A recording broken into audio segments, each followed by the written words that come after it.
for the first question, why did you choose this profession? I had decided to choose this profession because this profession has more diversity of job placement.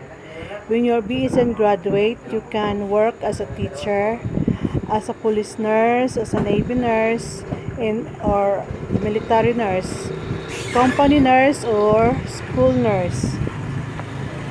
Um, from being a professional nurse, why did you choose to be a teacher? I decided to be a teacher to be able to partake my gain knowledge to younger generation who decided to take nursing too. As a nurse, how did you develop a good relationship with your coworkers and patients? As long as you had compliance with professional ethics, or you or uh, have a good attitude towards personal relationship with your coworkers and a good manners too. Okay, so how did you deal with coworkers or patients with an aggressive attitude? Aggressive attitude is just a negative attitude that takes place when people are um, undergoing depression. So you had to put understanding or concern to their negative situation or condition.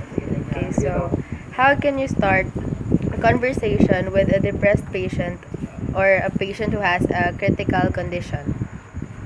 Uh, it depends upon situation, but then usually you have just to be just sit beside her or him and silently pray that she will be okay soon. Okay, so have you experienced being scolded by a doctor or patient? If yes, can you give us any scenario? None. I have not experienced such incident. As a nurse, it is also your job to make your patients feel positive about their condition. So how can you make this if your patient is already losing hope?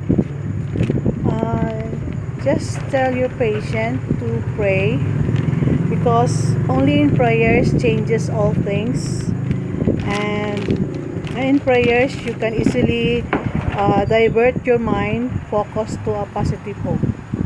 Okay, so how do you feel when you're serving your patient? You just feel like natural as you help him or her.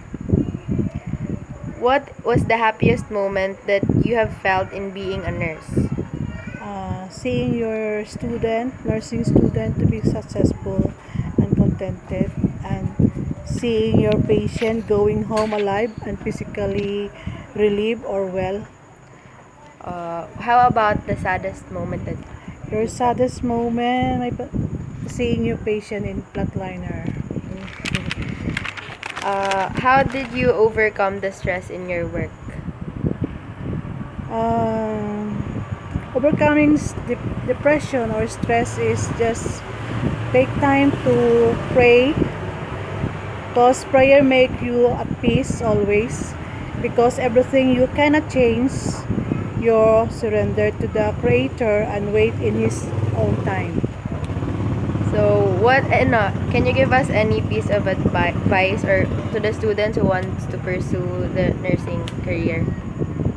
uh, those who like to be a nurse, nursing is a commitment or rather a vocation, and it is something that God calls you to be a nurse, and then and you have to commit yourself to loyalty and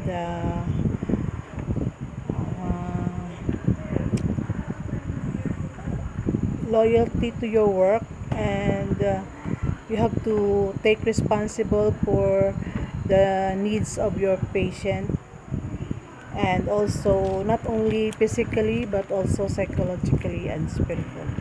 Okay, so thank you for your time.